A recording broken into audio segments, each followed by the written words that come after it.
Boa noite.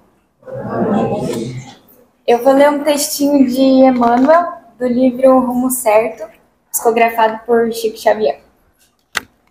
Se chama Agressores e Nós.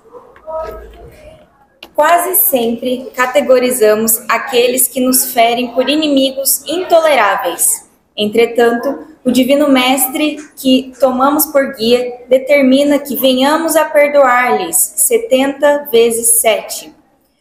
Por outro lado, as ciências psicológicas da atualidade terrestre nos recomendam que é preciso desinibir o coração escoimando de quaisquer ressentimentos e estabelecer o equilíbrio das potências mentais, a fim de que a paz interior se nos expresse por harmonia e saúde.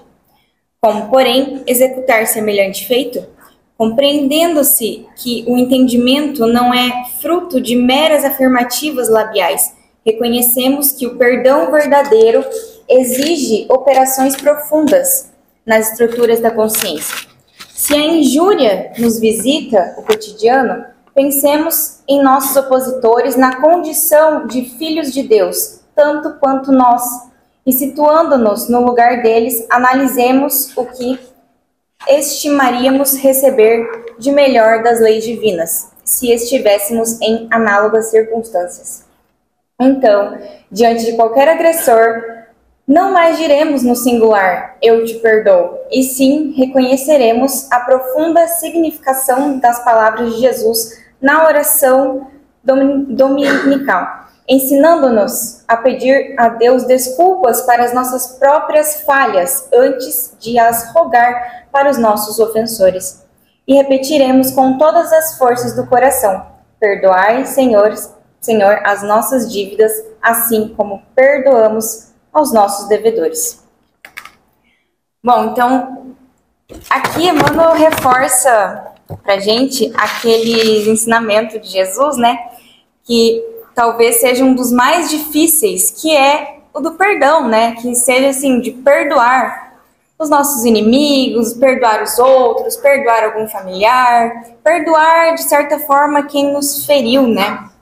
Jesus fala, não devemos perdoar apenas uma vez, 2 vezes, 3 vezes, devemos perdoar 70 vezes 7. Só que tem um porém, né? Também não pode ser aquele perdão da boca para fora, um perdão de qualquer jeito. Tem que ser um perdão verdadeiro, né? Tem que ser um perdão assim vindo do fundo da alma, um perdão de coração. E geralmente, né, esse perdão, ele demora anos, né? Às vezes ele demora anos para ser feito. Mas não tem problema.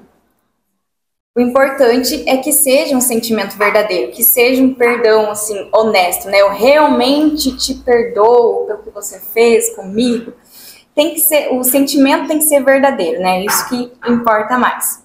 E é como diz aquele pedaço, né, da oração, que é como o Emmanuel falou ali no textinho também: perdoai as nossas dívidas ou as nossas ofensas, né? Assim como nós perdoamos aos nossos devedores ou a quem nos tenha ofendido, né?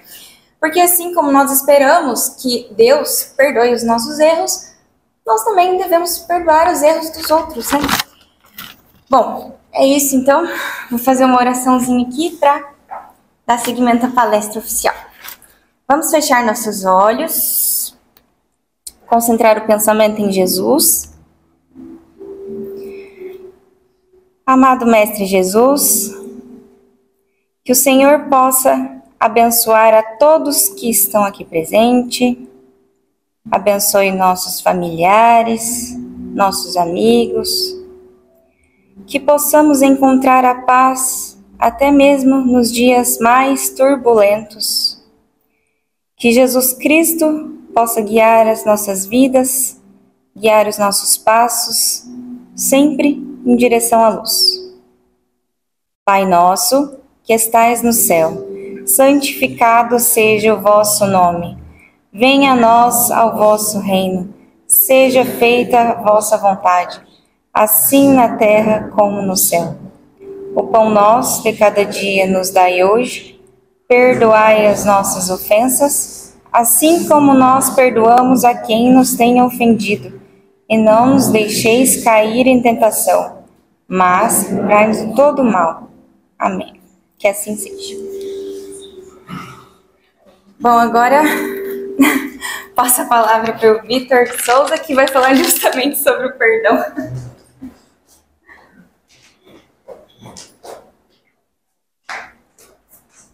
Queridas irmãs, queridos irmãos, que Jesus abençoe a todos nós a noite de hoje, para que nós possamos voltar para nossas casas um pouco mais encorajados para instituirmos o perdão na nossa vida, que é o grande desafio da criatura humana.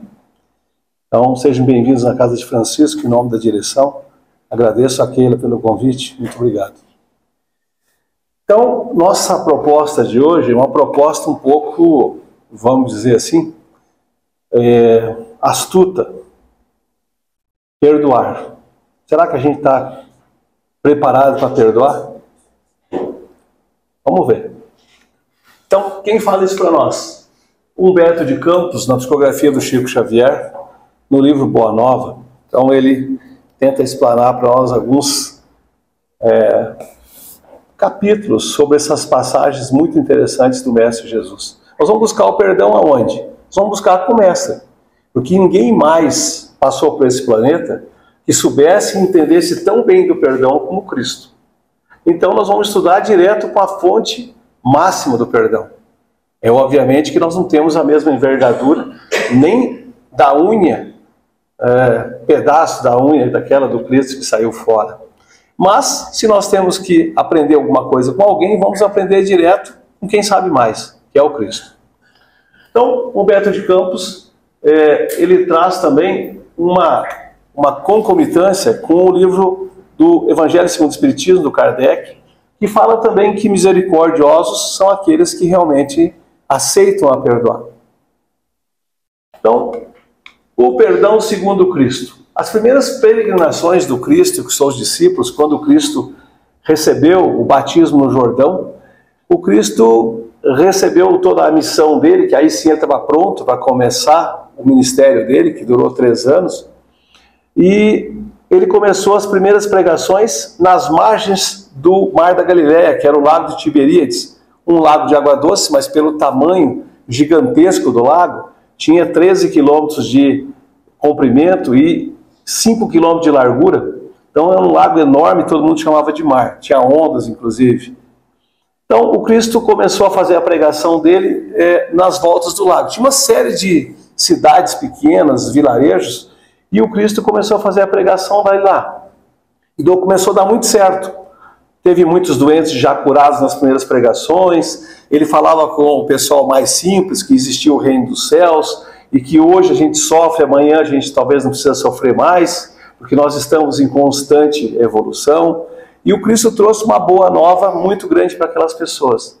E um ânimo muito grande começou a surgir lá em Israel, por conta das pregações do Cristo, mas margeando o lago de Tiberíades. E Cafarnaum era o quartel-general do Cristo. Eu já tenho falado isso em algumas palestras, consegui aprender isso com alguns escritores. E em Cafarnaum, Cristo fez as grandes pregações do Evangelho, as grandes curas, as grandes vultos que nós trazemos até hoje. E o Cristo estava muito tranquilo e muito bom em relação a isso. Então, os doentes estavam sendo tratados, os humildes estavam todos animados com as palestras do Cristo. O que o Cristo fez então? Obviamente que o Cristo sabia, mas os apóstolos não sabiam. O Cristo planejou então uma excursão para onde? Aonde ele nasceu. Nasceu não, ele é onde ele viveu, porque ele nasceu em Belém, mas ele voltou para Nazaré, que era a cidade dele que ele cresceu, onde os pais moravam em Nazaré. E ele resolveu fazer uma incursão para Nazaré para aplicar o evangelho dele e as novas boas novas que ele tinha trazido. Nós já sabemos que santo de casa não faz milagre. Então, quando alguém que a gente conhece bastante começa a pregar, começa a falar, começa a agir diferente, não acredito, ele era meu amigo lá do bar, lá da cerveja, como é que está aí falando do Cristo agora? Claro que o Cristo não era assim, mas a gente, geralmente, quando a gente conhece uma pessoa, a gente costuma desacreditar. E as pessoas, obviamente, que conheciam o Cristo, não estavam muito interessadas em acreditar no Cristo. E aí começaram os seus problemas. Então, se acabar não tem problema, a gente já está acostumado a falar sem nada. Esses dias eu estava na CEPAL e fui montar o meu equipamento lá, e o equipamento deu pau. Daí o que nós fizemos? Continuamos. Então é o que nós vamos fazer. Não, voltou. Os mentores resolveram voltar para mim.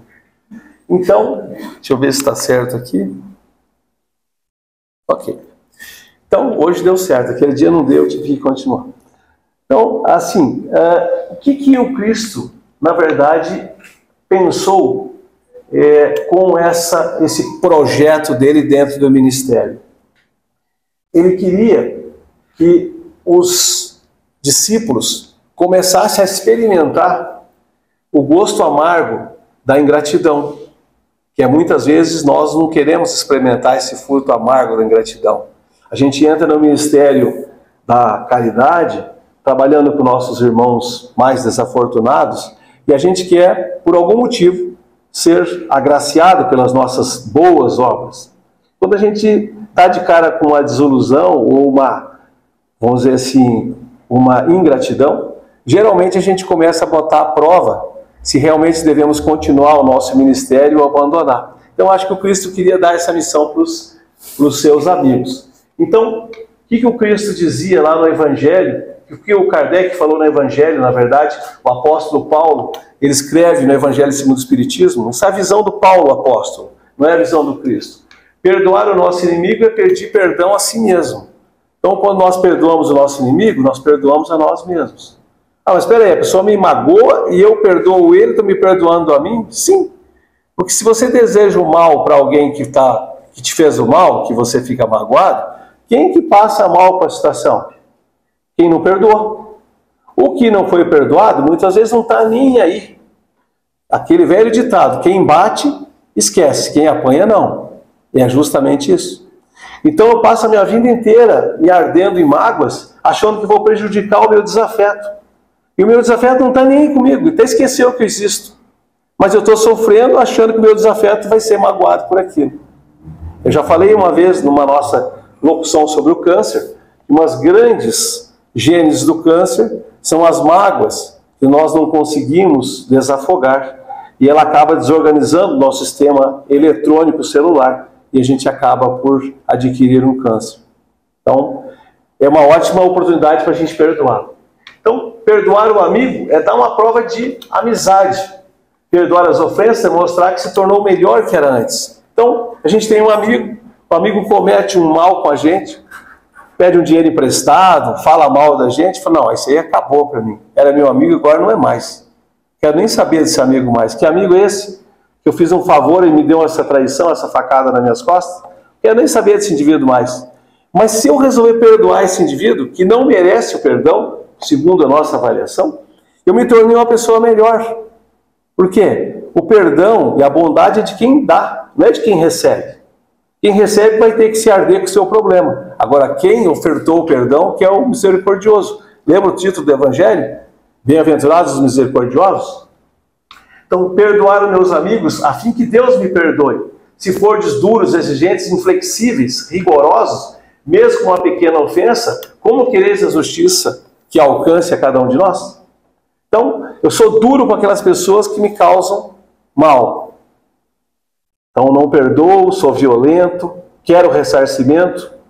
Aí, como eu erro, eu quero que Deus me perdoe. Mas será que Deus não vai usar a mesma régua que eu usei com meu irmão, a régua comigo? Então, a gente tem que imaginar aquele evangelho que o Cristo falou, que o indivíduo devia 1000 dinheiros para o Senhor das terras, o Senhor chorou, pediu perdão que não podia pagar, o Senhor deixou ele um tempo depois para vir pagar as contas. Aí ele encontrou o indivíduo que devia 100 dinheiros para ele, agarrou o indivíduo pela goela e disse, você vai me pagar os 100 que você me deve.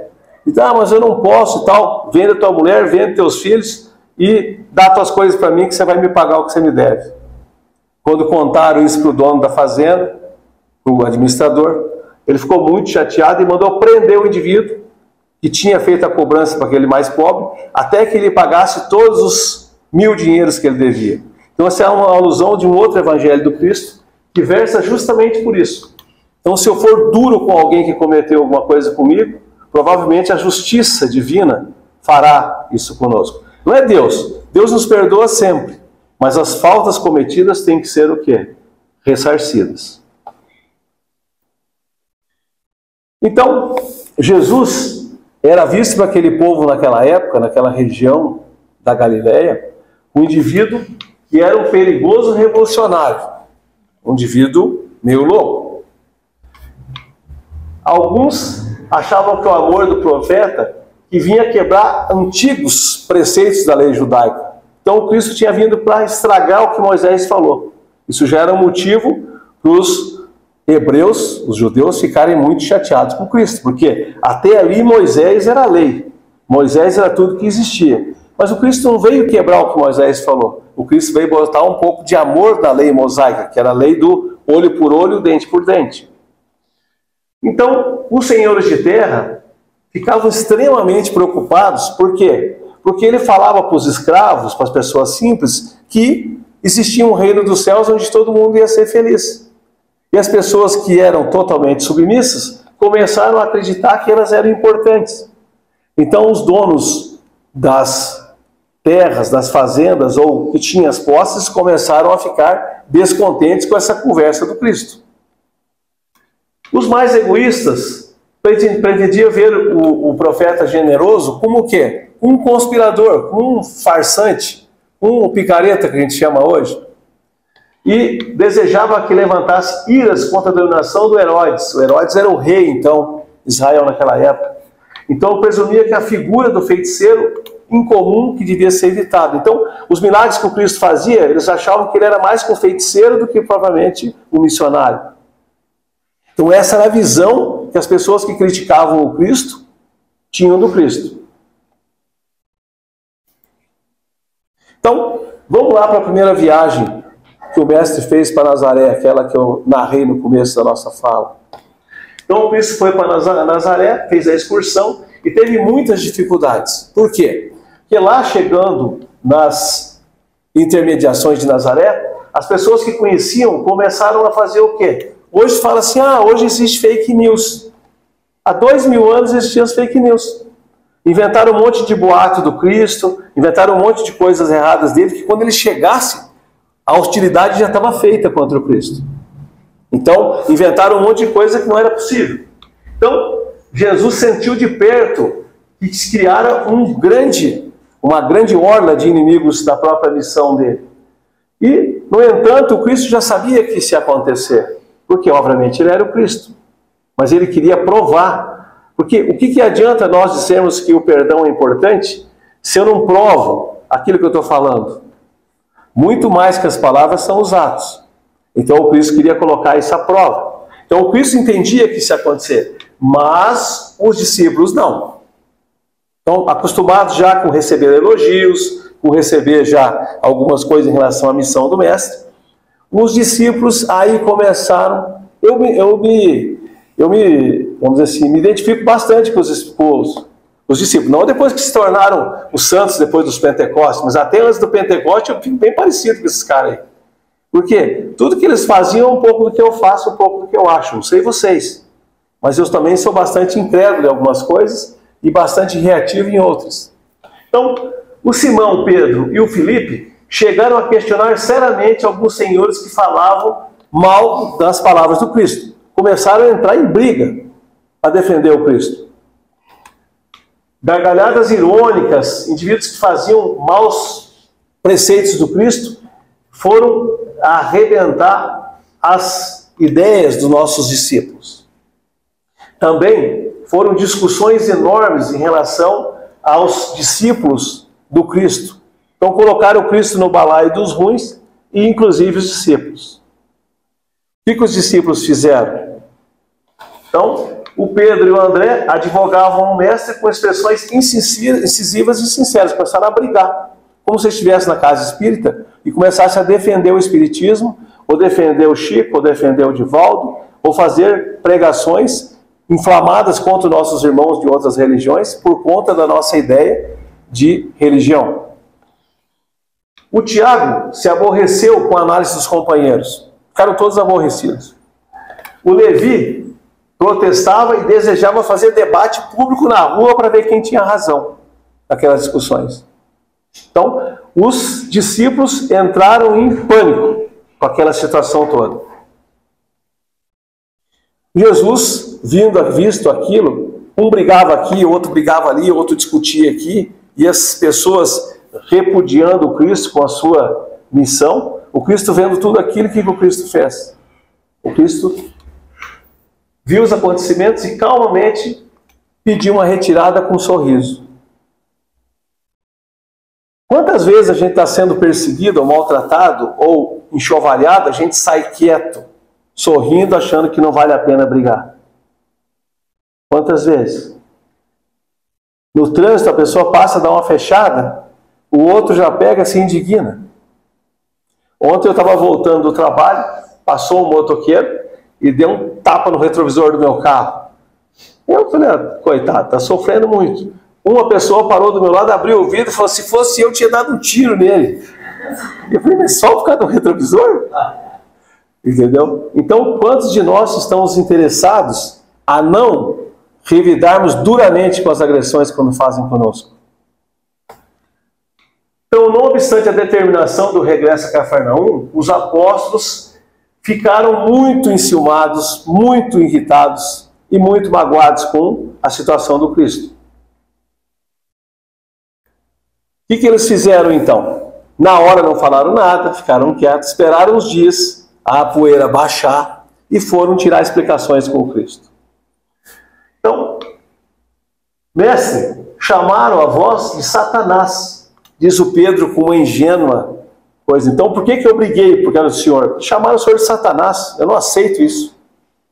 Quantas vezes a gente faz isso? Sai em defesa de alguém que talvez não quer nem a nossa defesa, mas a gente sai. Observávamos que vós mesmo nunca contraditava, dizia o Filipe, porque isso revidamos os ataques com as forças das nossas impressões. Então, como Cristo não revidava as agressões, eles fizeram o quê? Resolveram revidar. Não obstante o calor das afirmativas, Jesus meditava com uma palidez profunda nos olhos. Então estavam um lá xingando aqui, outro bravo ali. O que o Cristo ia falar disso tudo? Como que um ser iluminado imagina que a gente deve agir quando nós somos atacados? Mestre, o Jesus interrogou, ao acaso, Cristo respondendo então aquelas duas asserções. Chamaram o Senhor de Satanás, falaram que tudo que o Senhor faz é errado, o Senhor está totalmente equivocado no que falam, o Senhor é um impostor, lembra disso? Cristo assim, ao acaso, podeis colher uvas em espinheiros? Em Nazaré, contudo, procurei ensinar com a melhor réplica, que é sempre do nosso próprio trabalho, esforço útil, que nos seja possível. Lembra nos debates de política? Tem a réplica e tem a tréplica. Um indivíduo fala mal de um, o outro tem a voz de se defender e o outro tem a voz de se defender. Então, qual é a réplica que o Cristo resolveu fazer? Procurou ensinar com silêncio o próprio trabalho e esforço útil que nos seja possível. Então, muitas vezes eu estou num trabalho da casa espírita, eu estou num trabalho do Cristo e sou criticado naquilo que eu faço, vou largar. Eu não vou aguentar isso. Por que eu tenho que ser humilhado? Estou fazendo tudo certo. Vou abandonar. Não dou um valor no que eu faço? Vou cair fora. Será que não era isso que estavam fazendo com o Cristo? E o Cristo recomendou o quê? Silêncio, retirar-se à francesa, como a gente diz, e mostrar com o quê? Com trabalho e com resignação. Então esse é o desafio.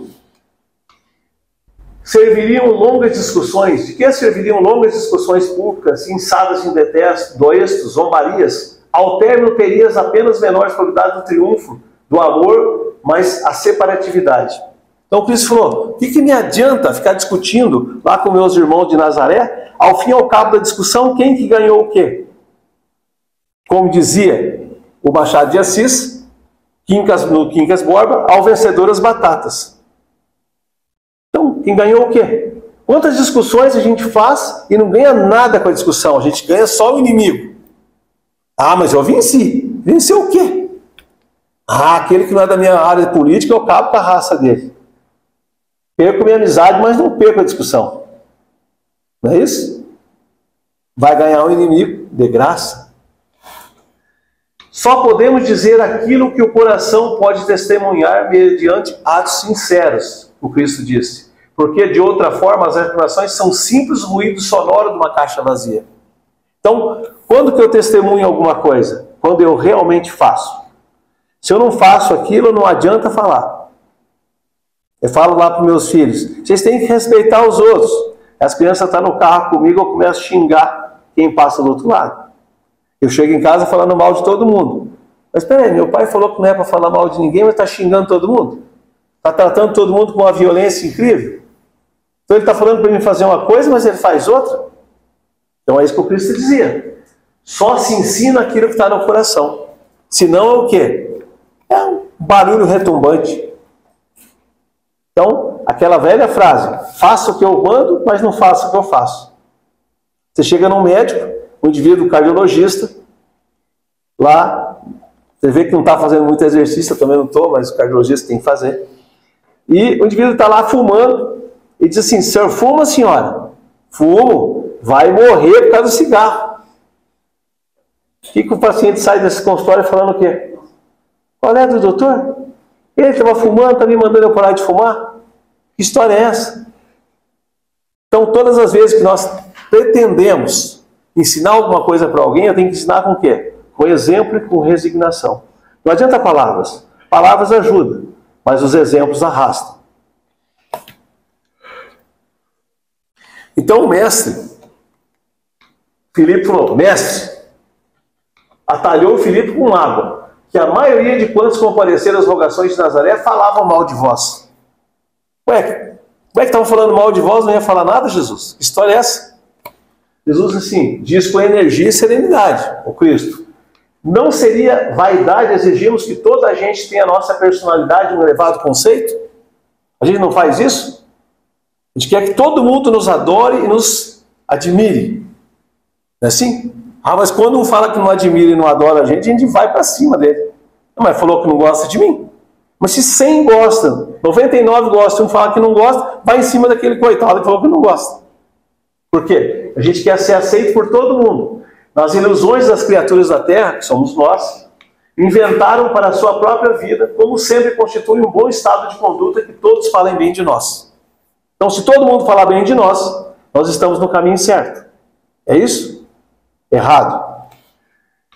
Agradar a todos é marchar pelo caminho largo, diz o Cristo. Onde estão as mentiras da convenção? Servir a Deus é uma tarefa que deve estar acima de tudo. E por vezes, nesse serviço divino, é natural que desagrademos os mesquinhos interesses humanos. Então, muitas vezes, a gente quer agradar a todo mundo, está errado. O Cristo agradou a todo mundo? Não. Então, se nós pretendermos dirigir alguma agremiação que fale do Cristo, a gente não pode ter a pretensão de agradar a todo mundo. Porque nem todo mundo está interessado nas coisas do Cristo. É o Cristo que está falando. Os mesquinhos interesses da comunidade humana. Então, alguns vão se sentir chateados e vão sair. Ou, no mínimo, eu vou ficar quieto e vou trabalhar. A gente vê, né, Rose? O pessoal trabalhando lá numa certa local se melindra porque um indivíduo falou mal de outro no trabalho e quer abandonar. Quem paga o pato? O coitadinho que você está lá atendendo. Quem estoura em cima de quem? Sempre do pobre. Sempre em cima do pobre. Então, se eu quero uma tarefa do Cristo, eu tenho que fazer o quê? Manter o meu trabalho, esquecer os comentários. Gostem bem, gostam, não gostam. Não estou nem aí, não estou trabalhando por ninguém, é pelo Cristo. Não, mas eu vou no trabalho da sexta porque é a Rose. A Rose pega no meu pé. Se não for a Rose pegar no meu pé, eu nem iria, mas pegando no meu pé, eu vou. Então, só que quando o indivíduo desencarnar, a Rose tem o compromisso dela com o Cristo.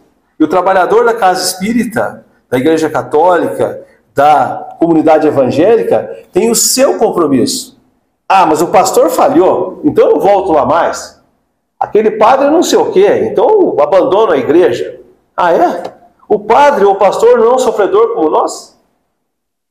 A minha mãe, analfabeta, 94 anos, não sabe ler nem escrever, mas uma pessoa das mais sábias que eu já conheci. Quando ela adorava um certo padre, e o certo padre fez umas coisas meio erradas e caiu para o crime. E ela contribuía da aposentadoria dela para construir uma igreja X. Aí eu falei, mãe, mas agora, o que você acha disso? Eu não contribuí para ele, eu contribuí para o Cristo, a igreja do Cristo. Se ele fez errado, ele que vai se virar com o Cristo. Eu não tenho nada a ver com isso. Ele é mau, não sou eu. Vou seguir doando meu dinheirinho. Aí eu aprendi o que com ela? Resignação. Então, Jesus disse, Filipe, saiba de algum emissário de Deus que fosse bem apreciado ao seu tempo? Veja os discípulos todos, inclusive o Filipe, todos foram assassinados pelo poder romano. Todos os portadores da verdade do céu são incompreendidos aos seus contemporâneos. Portanto, é indispensável que consideremos o conceito de justo e respeitável. O que é justo e respeitável? Depende do que a gente está defendendo. Então, você veja que ele falou para um indivíduo que logo ali seria o quê? Massacrado pela proposta do Cristo. E no começo ele não estava entendendo. Deixando transparecer as ilustrações que satisfaziam plenamente, Filipe perguntou, Senhor, vossos conhecimentos são indiscutíveis. Ele tentou discutir com o Cristo ainda. Você vê como é que ele é peitudo, né? Tentou discutir com o Cristo. No entretanto, é preciso acrescentar que alguns companheiros se revelaram insuportáveis nessa viagem a Nazaré. Uns me acusam de brigão e desordeiro, outros de mal entendedor de vossos ensinamentos. Ele estava falando mal dos próprios discípulos, que eram os 12, que estavam viajando junto para Nazaré, e uns falaram mal dele. Então ele estava triste com os próprios companheiros de marcha. Será que acontece isso na casa espírita aqui? Um companheiro fala mal do outro que está em marcha? Um companheiro criticar o outro pela jornada? Olha aqui os nossos irmãos apóstolos. Exatamente como nós. O Cristo falou, se os próprios irmãos da comunidade, ele perguntou por quê? Se os próprios irmãos da comunidade se apresentam tantas falhas, o que há a ser do evangelho no futuro? Então não tem jeito para ser evangelho do Cristo. Se até nossos irmãos ficam falando mal da gente, então não tem o que fazer. Cristo diz assim, ó, essas perguntas que cada discípulo deve fazer a si mesmo. Cada pessoa tem que perguntar, por que eu sou assim? O Cristo dizia. Com respeito à comunidade, Filipe, pelo que me compete esclarecer, cumpre perguntar se edificasse o reino dos céus dentro do teu espírito. Deus perguntou para ele, escuta, e você? Já edificou o reino dos céus dentro do teu coração? Já usastes da bondade com o teu irmão? Ou você está criticando aquele que te criticou? A paulada é incrível, né? A verdade ainda não, ele respondeu. Hesitante o apóstolo. Se pegou no pé do cara. Quer dizer, eu estou cobrando das pessoas que é coisa que eu não faço. Quantas vezes a gente faz isso? A gente cobra do nosso companheiro, do marido, da esposa, dos filhos, uma coisa que a gente não faz. Mas a gente cobra. E há quem não faça o que eu cobrei. Mas eu não faço. Eu tenho direito de corrigir o mundo, menos de corrigir a mim. E o Cristo continuou. O que é indispensável que nunca perdemos em vista o nosso próprio trabalho, sabendo perdoar com verdadeira espontaneidade do coração. Então, o que é importante para nós, queridos irmãos?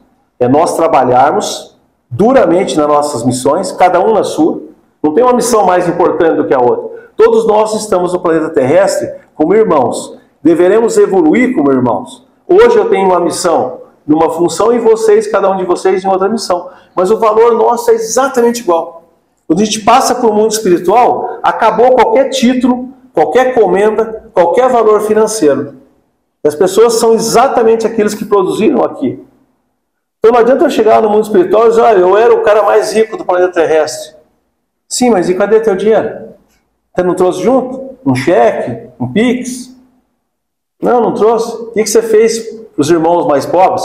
Qual que é a tua moeda de troca aqui no mundo espiritual? É o amor que você dedicou às criaturas. Se você não tiver isso, tua mala está vazia. Então, de muito pobre você passou muito rico. Ou de muito rico você passou muito pobre. Então, os labores da vida de um companheiro parecem insuportáveis. é possível que algumas vezes sejam considerados assim. Temos que perdoar adversários, trabalhar pelo bem dos nossos inimigos e auxiliar os que nos zombam da fé. Então, se nós queremos realmente edificarmos o Evangelho do Cristo no nosso coração, é trabalharmos incessantemente pelo Cristo, sem se preocupar em quem está falando mal ou bem de nós, ou se estão duvidando da nossa fé ou não. Esse é o caminho. Então, nesse ponto de afirmativa, o Pedro agora, então, diz assim, mas perdoar e guardar que o inimigo se arrependa? Ou fazer, na hipótese que o malfeitor assumir as atitudes de lobo de ovelha? Pele de ovelha? Então Pedro falou assim, mas peraí, eu tenho que perdoar o cara se ele realmente se arrependeu. Se ele não se arrependeu, eu não tenho que perdoar ninguém. Ele se arrependeu? E o Cristo falou, mas como assim?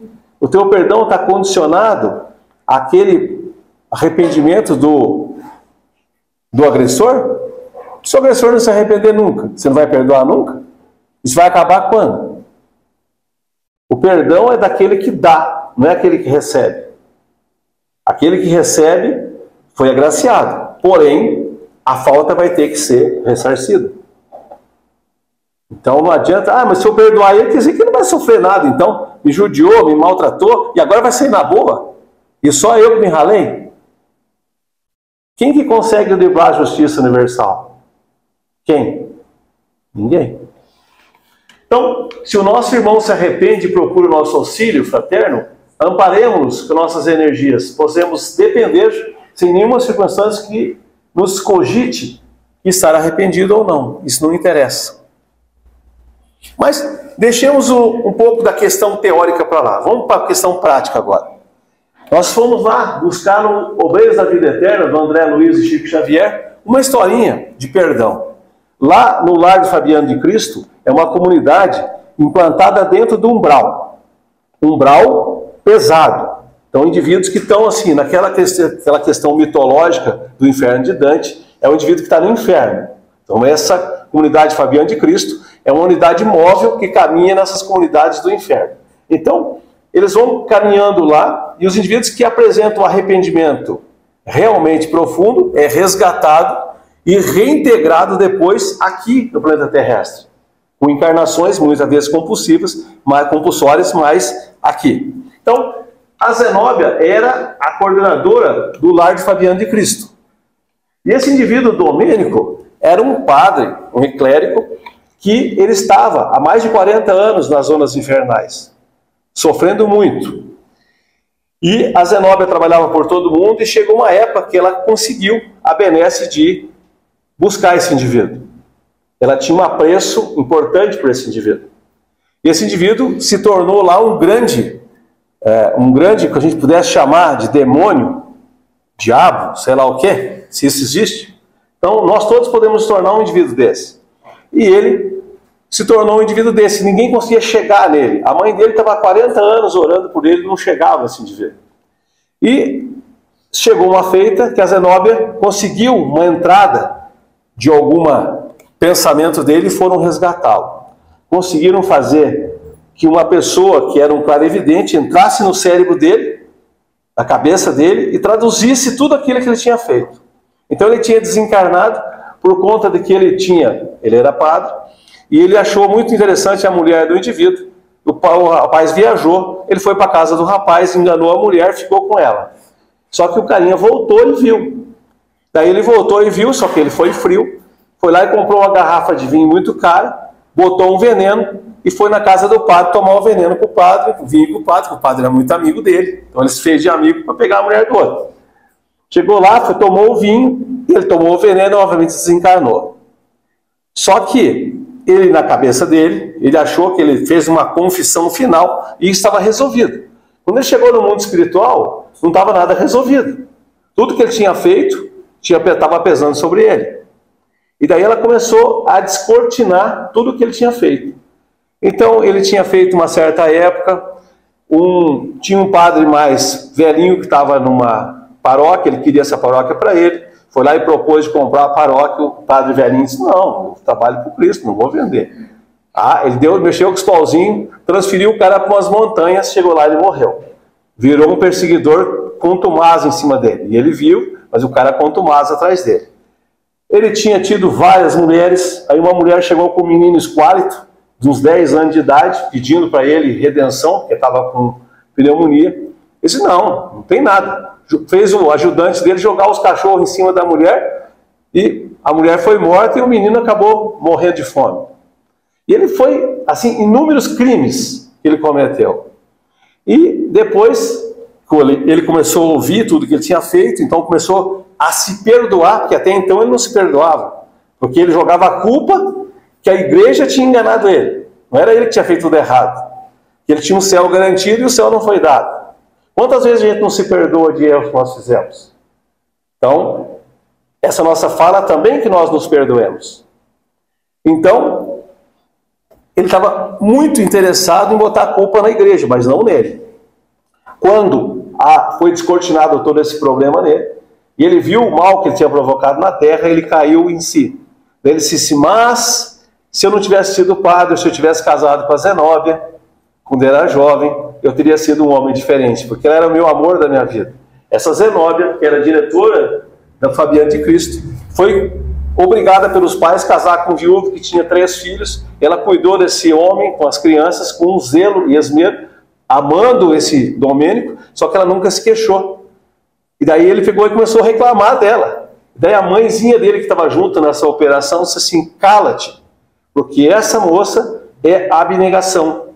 Mesmo sofrendo tudo o que sofrestes, ela trabalhou em prol do ser humano. E o que você fez? O coração magoado resolveu revidar a sua mágoa.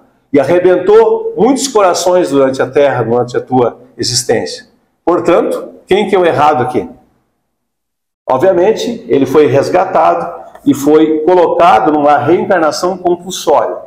Essas pessoas assim que estão com esses problemas todos, ele não escolhe onde ele vai reencarnar. Então ele é reencarnado de acordo com o que os mentores acreditam que seja o melhor caminho para eles. Então, é um exemplo do perdão, do auto-perdão e o perdão das pessoas que também ficaram magoadas com esse indivíduo aí. Ok? Então, o que o Cristo acha do perdão? Sob a luz do Cristo. O que o Cristo fala? Esquece o mal, trabalha pelo bem. Quando ensinei a cada homem que devia conciliar-se depressa com o seu adversário, busquei salientar que ninguém vai a Deus com sentimento de odiosidade no coração. Então, se eu desencarnar odiando alguém, vocês podem ter certeza que a gente não vai encontrar uma coluna espiritual. A gente vai encontrar um umbral. Não estou ameaçando ninguém, mas é uma constatação. É os mentores que estão falando, não sou eu. Então, se nós pretendemos ir para algum lugar bom, que nós devemos perdoar nossos irmãos é agora, é já. Não poderemos saber se o nosso adversário está disposto à conciliação. Todavia, nós devemos nos arrependermos e pedir perdão para o nosso irmão, mesmo que ele não mereça. Aí que tem valor.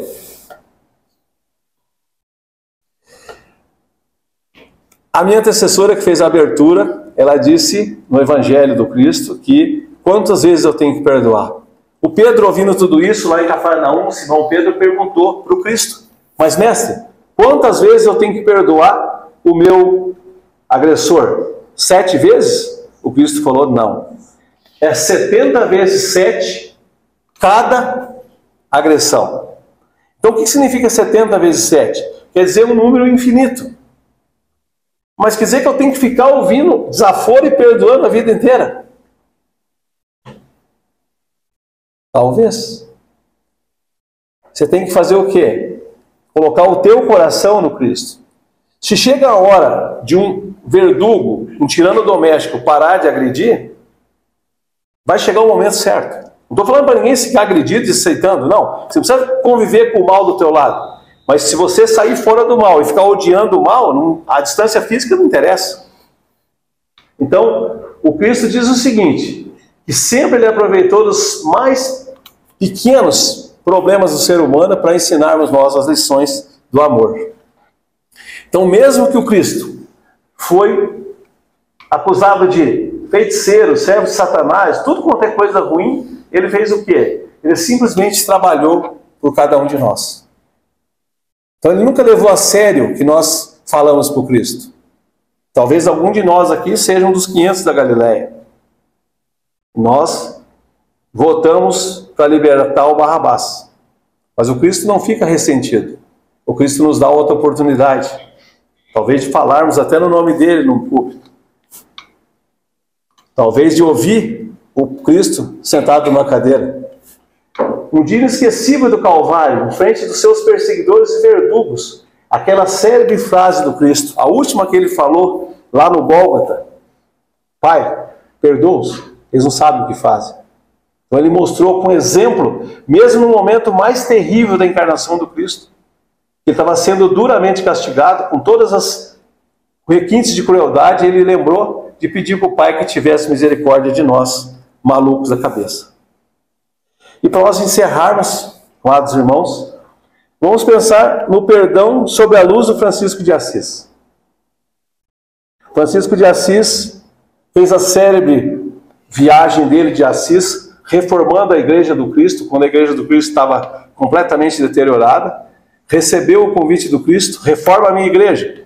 Ele pediu donativo para todo mundo e ele pessoalmente reconstruiu a igreja. Quando ele fez a igreja, ele olhou para o crucifixo e o crucifixo disse para ele: é a minha igreja que está no seu coração, não é o prédio da igreja. E aí ele compreendeu o recado do Cristo para ele. E ele fez uma oração. Ele diz assim: Senhor, fazei-me instrumentos de sua paz. Onde houver o ódio, que eu leve o amor. Aonde houver a ofensa, que eu leve o perdão. Aonde houver a dúvida, que eu leve a fé. Aonde houver o desespero, que eu leve a esperança. Aonde houver o erro, que eu leve a verdade. Aonde houver a injustiça, que eu leve a justiça. Aonde houver trevas, que eu leve a luz. Aí ele complementa: Mestre, fazei-me consolar muito mais do que ser consolado. Fazei-me amar muito mais que poderei ser amado. Fazei-me perdoar muito mais que sereis perdoado. Porque é dando que se recebe, é morrendo que se vive para a vida eterna. Então, o mestre Francisco de Assis chama a atenção. Se nós resolvermos aproveitarmos as nossas vidas maravilhosamente bem, como os conceitos do homem terrestre, nós vamos perder a nossa vida. Todas as vezes que nós usarmos o nosso ego para revidarmos as ofensas, que nós rejeitamos o pedido de perdão dos nossos irmãos, nós estamos fazendo o quê? Jogando fora a nossa encarnação. Então, eu gostaria que cada um refletisse, como eu tenho refletido, esse assunto aqui que o nosso irmão Humberto de Campos trouxe para nós. Cada um de nós tem alguém, um desafeto, alguém que nos fez sofrer. E cada um de nós decide se vai perdoar esse irmão ou não. Mas a decisão é pessoal. Você vai perguntar: mas e você? Eu já fui também magoado por algumas pessoas e eu decidi perdoá-los. E hoje consigo olhar nos olhos e falar: muito obrigado. Você me ensinou a resiliência. Então, todas as vezes que uma pessoa tenta lhe magoar ou lhe trazer sofrimento, o que você pode fazer é crescer com isso.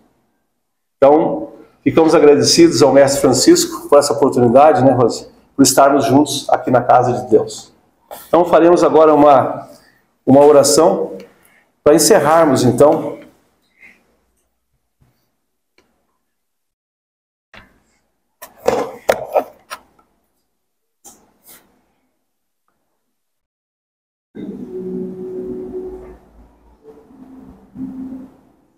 Amado Mestre Jesus, amigos espirituais da casa de Francisco,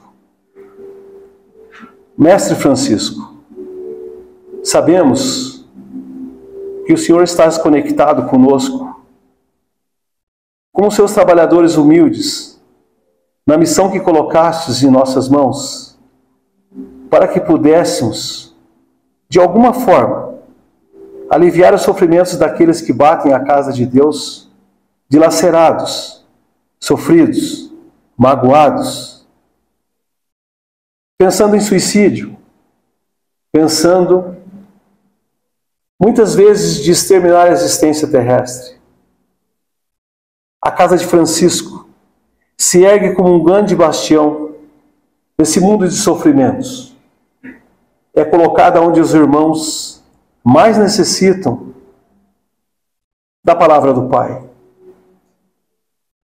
Quando nós achamos que nossas posses, nossos títulos, as nossas comentas, nos livra do sofrimento terrestre, dentro em breve seremos provados que nada disso adianta quando a vontade do Pai tenta nos mostrar a lição que deveremos aprender. Amados irmãos da casa de Francisco, pedimos ao Pai que nos dê força e coragem para trabalhar em seu nome, para que as diferenças que entre nós sejam sanadas pelo teu amor e que nós compreendamos acima de tudo que todos nós somos irmãos. Somos irmãos em humanidade, somos irmãos nos sofrimentos, nas conquistas e acima de tudo, somos irmãos uma família terrestre que o Cristo nos coordena. Pedimos ao Mestre Jesus que traga tranquilidade a cada um de nós para que possamos suportar as nossas provas e encerrarmos nossos dias da nossa existência terrestre com muito sucesso na nossa encarnação, para que possamos chegar no mundo espiritual com a nossa bagagem espiritual de muitas que podemos levar, o amor e a caridade que podemos fazer em nome do Cristo. Pedimos ao Mestre Jesus que abençoe nossos familiares, aqueles que amamos, abençoe todos aqueles que ainda não amamos, mas que um dia aprenderemos a amar. Que o Mestre Jesus esteja convosco.